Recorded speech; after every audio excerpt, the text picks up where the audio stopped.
Llegó el espacio de economía en France 24 con nuestra periodista especializada Daniela Blandón. Daniela, bienvenida. Y empecemos hablando del tema del momento, porque parece que a Rusia ya comenzaron a afectarle las sanciones que le ha impuesto Occidente. Así es, María Clara, muy buenas noches. Pues demos un repaso primero a esas medidas, y es que Estados Unidos les prohibió a sus entidades financieras hacer transacciones con el Banco Central de Rusia y congeló sus activos en una medida coordinada con la Unión Europea, con Canadá y con Reino Unido. Esto con excepción de algunas transacciones del sector energético que es tan importante para Occidente como para Rusia.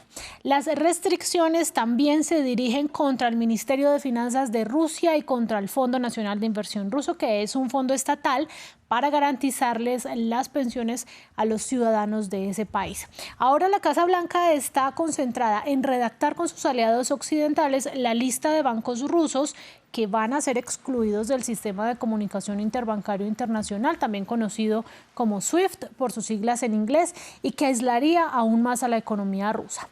Pues el Kremlin, María Clara, le cuento que está invitando a los actores del mercado extranjero a unirse a un sistema propio que creó para hacerle competencia justamente a SWIFT. Pues nosotros consultamos con Francisco Joaquín Cortés, quien es doctor en economía y profesor en la Universidad Internacional de La Rioja. Escuchemos.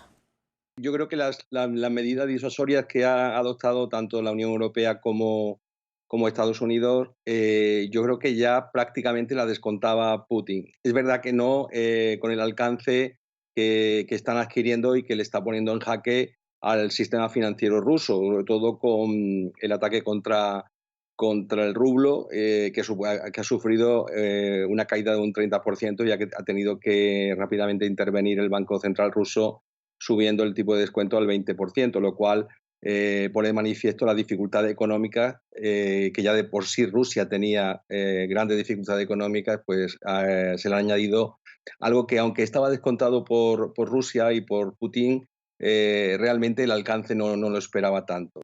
Daniela, pero explíquenos qué tan importante es Rusia para la economía mundial. Pues le voy a dar algunos datos y así llegamos a la conclusión. Mire, Rusia produce el 10% del petróleo mundial, unos 10 millones de los 100 millones de barriles que se consumen a diario, y suministra el 40% del gas natural en Europa. También es el mayor exportador de cereales y fertilizantes del mundo y el primer productor de paladio y de níquel. Es asimismo el tercer exportador de carbón y acero y el quinto exportador de madera, entre otras. Ahora hablemos del lado ruso. ¿Qué está haciendo este gobierno para evitar el colapso de su economía? Pues mire, María Clara, la invasión de Ucrania por parte de Rusia ha provocado una enorme fuga de capitales. Para hacerle frente a esta situación, las autoridades económicas anunciaron una serie de medidas, entre ellas la bolsa cerró temporalmente después de una caída abrupta la semana pasada, la tasa de interés se duplicó, era casi del 10%, ahora es del 20%, y también habrá control de capitales. Escuchemos al experto. Estas medidas pues son, pues, lógicamente, a la desesperada, evidentemente a la desesperada, para intentar salvar la caída tan extrema que ha experimentado en un 30% el rublo. Eso supone, la caída del rublo supone pues un empobrecimiento de la economía rusa, supone pues lógicamente encarecer las importaciones del resto del mundo, me refiero de Rusia, las importaciones de Rusia con respecto al resto del mundo, y esto va a suponer lógicamente un varapalo para la economía rusa, porque el sistema financiero, pues todo el mundo es dependiente del sistema financiero. Pensemos que el Banco Central ruso tiene reservas fuera de Rusia por aproximadamente más de 600.000 millones de dólares, lo cual, y ahora mismo están bloqueados, lógicamente eso va a suponer también un impacto. Y bueno, y también lo que se teme es que si se sigue pues las medidas, agravándose las medidas, pues incluso podría haber un cierto corralito bancario. Corralito bancario como el que ocurrió en Argentina en el 2001. Pues la embestida de sanciones occidentales ya comienza a tener efecto directo sobre los ciudadanos, no solamente sobre el Kremlin. Miles de rusos hacen filas frente a los cajeros automáticos, preocupados de que las sanciones pudieran provocar escasez de efectivo. Hay incertidumbre entre ellos, escuchemos algunos. No está claro cómo compraremos comestibles y otras cosas si el SWIFT está apagado. Todos los productos extranjeros se pagan con tarjeta. Me pregunto, ¿cómo los compraremos? Trabajo en Central Department Store. ¿Cómo compraré ropa en Italia? Las consecuencias son realmente muy desagradables. No solía vivir en el siglo XXI con tarjetas bancarias. Todo está instalado en mi teléfono inteligente, todas las aplicaciones bancarias. No he usado efectivo durante 5 años. Tengo que conseguir una tarjeta bancaria, pero ni siquiera recuerdo cómo vivir con ella. Daniela, y entre los ciudadanos afectados se cuentan los viajeros que iban desde y hacia Rusia. ¿Qué está pasando con ellos? Pues tanto la Unión Europea como Moscú han emitido prohibiciones sobre sus espacios aéreos y Washington no descartó una acción similar en respuesta a la invasión rusa de Ucrania. Rusia prohibió el uso de su espacio aéreo por parte de aerolíneas de 36 países, incluidos los 27 miembros de la Unión Europea, después de que los ministros del bloque comunitario acordaran negar la entrada a los aviones rusos, incluidos los jets privados de los oligarcas de este país. Pues sin acceso al espacio aéreo de Rusia, muchas aerolíneas tendrán que desviar los vuelos hacia el sur y evitar las áreas de tensión. Le voy a dar 2 ejemplos. Solo este lunes los cambios de ruta desde Europa significaron que los vuelos en el espacio aéreo de Kazajistán se triplicaran. Un ejemplo solamente.